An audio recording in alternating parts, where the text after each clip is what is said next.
Early morning routine at the Jones house is pretty varied. 2 days a week, I get up before the Spanish water dogs do and disappear into my day. Now, during hunting season, that number increases just a little bit. 3 days a week, the retired school teacher, lady gardener, and dog trainer and I go through different morning routines as we both prepare for whatever our various day holds. The conversation is always unique. I tell jokes. Jackie talks about politics, football. We discuss spiritual insights and observations from either classes we've taught or things that we're studying. We ask and answer questions and we share our adventures, our projects, and our interest. On this particular morning, Jackie is making sourdough bread or she's practicing sorcery or alchemy. I'm not real sure. There are strange implements scattered all over the kitchen counter, and she's mixing ingredients.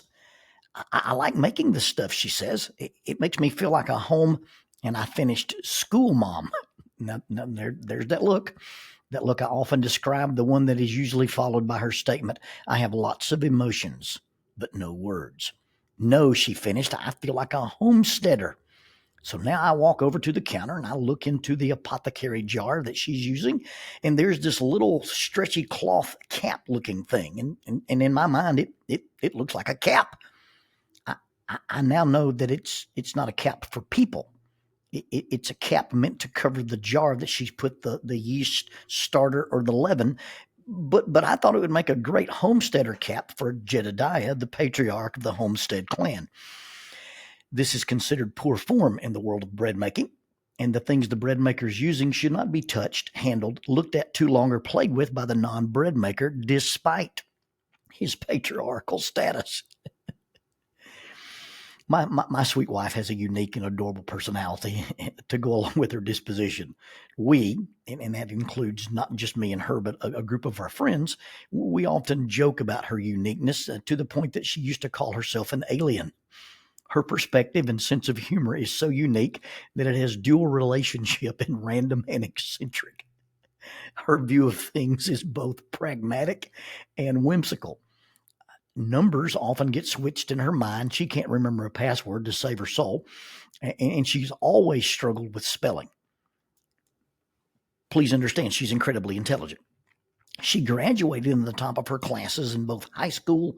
She graduated magna cum laude in undergrad, and she has a master's degree in kinesiology. But in spite of her learning and in spite of her academic prowess, we laugh and joke about her unique brain. She says she has a tablespoon of dyslexia, although I don't really think she does. But she does have a unique way of looking at things, and she's the only brain aware person that I actually know. I read Daniel Amann's research, or he was talking about the 7 main structures of the brain, and as I read that, it reminded me that Jackie is the only person I know who, when something is bothering her brain, she knows where it is in her head. When I tried to teach her how to tie knots, she would touch her head in a specific spot and say, that hurts my brain right here. She can't play Wii bowling because her brain glitches because she doesn't get the physics. She can't get the feedback of the actual weight of the ball in her hand, and it makes her sick. And when she tries to play the Wii Sports, she'll touch her head and say, that bothers my brain right here.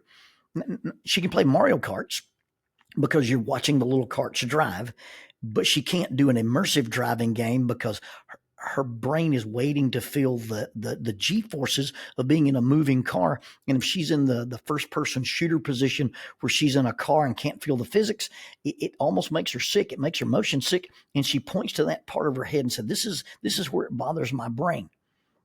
That's just a little background of her uniqueness as I finish the rest of our conversation on bread making morning. She begins to explain the shamanism of bread making. And then she talks about this recipe she has, and she says, I'm having to convert all the measurements into English because the lady that I learned this from is German. Now the German lady's name is Sabine, and they are friends from the dog training club where Oreo and Indy go to school. Sabine is one of the ladies that helps Jackie with her routines. There's also her friends Jody and her friend Martha. But today the conversation is only about Sabine. She because she's German, uses the metric system. And so Jackie's having to convert the metric measurements to English measurements.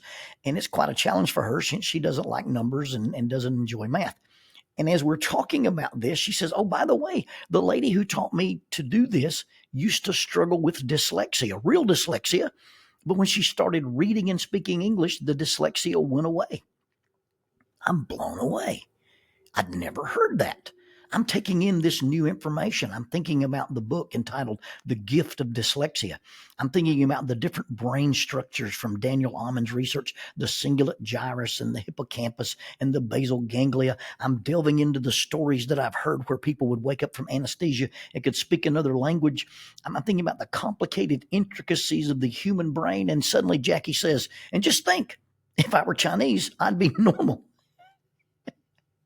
Okay, first of all, it is possible to be more or less dyslexic in different languages.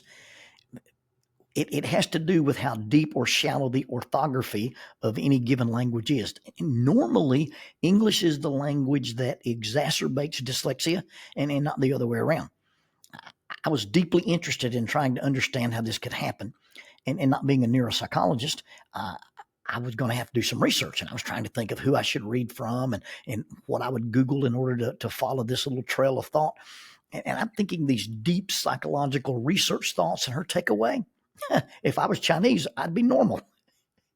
The term neurodivergent probably doesn't even begin to cover a thought process like that. So let's talk about the idea of normal. You see, when I talk to folks who have issues with substance use disorders, I always ask them, so why do you use? And the most common answer is, well, to get high. And then I always respond with high as compared to what? You see, substances and compulsive use of things or behaviors that are designed to cope that become compulsive are about creating feelings that you don't or can't have or escaping feelings that you don't want to have. The behavior is almost always rooted in escaping how one feels normally.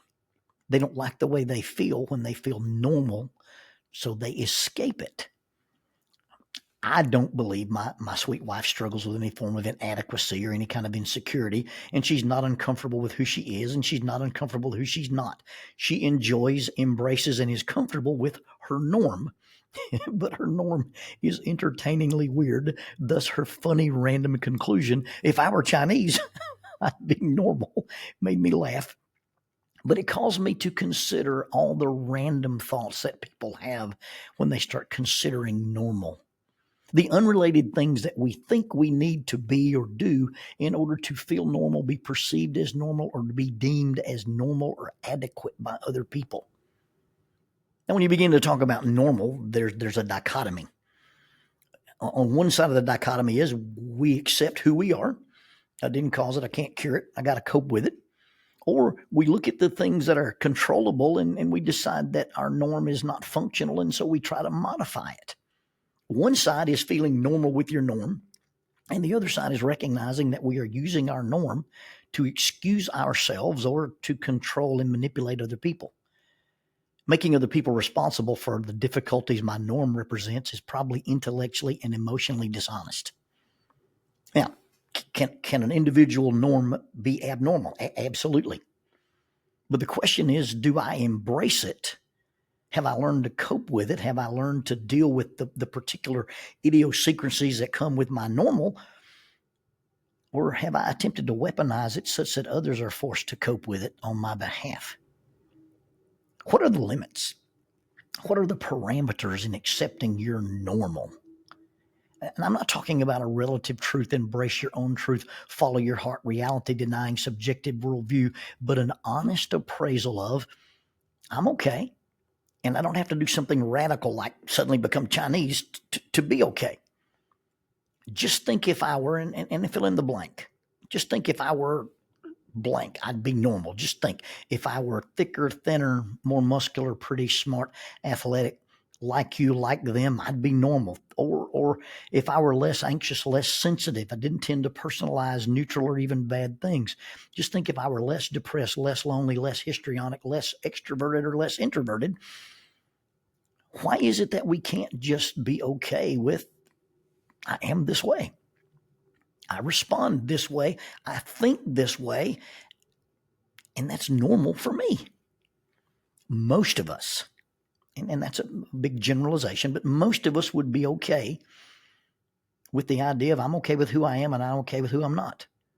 I'm not saying we never look for areas of improvement, not saying we ignore chances and opportunities for growth, but a simple, healthy understanding that on the continuum between unacceptable and ideal, most of us, for the most part, fall closer to acceptable than the other negative extreme. We all have individual idiosyncrasies, and they contribute to inconveniences or difficulties, but they're not really dysfunctions.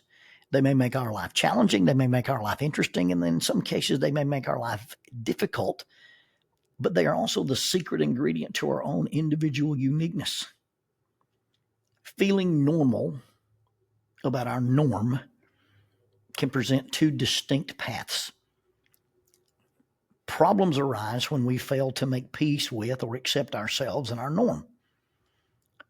Other problems follow if we can't, don't, or refuse to admit that what we normally do or how we normally respond creates drama, distress, destruction, or dysfunction. We have a norm that may work well for us, but it doesn't work or play well with others. And because it doesn't work or play well with others, we use that as pressure to alter, control, manipulate the behavior of others. In that case, it becomes not just a norm, but it becomes a toxic norm because we fail to recognize it, we fail to confront it, and we fail to make our own adjustments. We're waiting on everybody else to make adjustments. Making peace with our norm and the accompanying comforts or difficulties that come with it is what we all have to do. I tend to respond this way, and it is uncomfortable or inconvenient, but I choose that discomfort over the greater discomfort of going against my norm. For instance, you take a person who self-describes as an introvert, and they say, you know what, parties make me uncomfortable. Well, if going to a party makes you uncomfortable, then just make the choice. Don't go. But don't expect family and friends to not go in response to your refusal or your inability to go. When your norm imposes difficulties on others, I don't want to go, and you shouldn't go without me. That's what I call a weaponized norm. And when I use it to control others, it is actually used as a weapon. The key is to be honest with yourself. You know, if I don't go to this party, I'm going to be depressed and I'm going to feel lonely and feel abandoned. But if I go, I'm going to be miserable and distressed. We'll choose one, choose the other, but don't make others choose to adjust what they enjoy or are able to do without you. If you're going to stay home and be depressed, then go for a little while. If you know you're going to go and be distressed, choose to say, I'm going to go and I'm only going to stay for an hour. But don't make it somebody else's responsibility to cope with that norm. You see, a diagnosis or a label is not an identity. A diagnosis and or a label like a personality disorder is not an identifying characteristic. It's not an excuse, and neither is it permission to behave a certain way. Those labels, those titles, those diagnoses are simply explanations. They explain. They simply and only place feelings, thoughts, perceptions, and behaviors into a context. That context is the normal way the person who struggles with that particular norm perceives, thinks, feels, and acts about certain things and in certain situations. It explains behavior, but it does not excuse it. It does not enable it, and it should not give it the power to control the behavior of others. The question really becomes is what I normally do, my thoughts, my feelings, my perceptions, my responses to those things, does it normally work? It's not really a question of normal versus abnormal, but probably whether or not your normal is healthy or whether your normal is unhealthy. Is what I normally do normally constructive or destructive? Does it normally produce harmony or division? Does it normally produce peace or chaos? Does it produce celebration or regret? Does it normally produce satisfaction or disappointment? Does it produce ease or distress? Changing what I normally do, not how I normally feel, but how I normally respond to how I normally feel, may seem unnatural. It may seem counterintuitive. It may seem abnormal. And me asking or expecting or even suggesting that as a strategy may seem that I'm uncaring. It may mean that I'm unrealistic, or you may say, hey, that just demonstrates a lack of understanding on your part. Didn't cause it. Can't cure it. How do you cope with it? That's how we adjust to our norm. So what makes a normal norm? You just ask this question: does what you normally do normally work?